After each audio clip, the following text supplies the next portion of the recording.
Reflect on this example.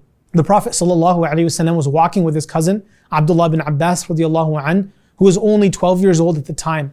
The Prophet ﷺ tells him, Ya ghulam, inni u'allimuka kalimat. O young boy, I will teach you some words of wisdom. What do you think the Prophet ﷺ will teach this young boy? What do you think the Prophet will prioritize for someone his age to learn and to understand? The Prophet ﷺ tells him, Ihfadillah yahfadhk. Ihfadillah tajidhu tujahak. He said, be mindful of Allah and Allah will be mindful of you.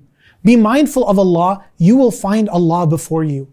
The Prophet ﷺ seeks to connect Abdullah's heart to Allah subhanahu wa ta'ala.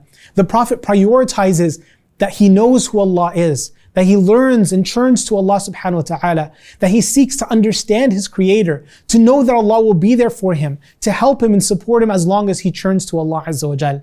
This advice is central to building iman, building faith in our hearts. And the Prophet ﷺ also knows that young people are typically focused on receiving the admiration and the approval of others. So he orients Abdullah bin Abbas to realize Allah is the only one worthy of our striving for approval. Be mindful of Allah. Don't be mindful of the people. Don't care about what people think. Be mindful of Allah. Allah will be there for you.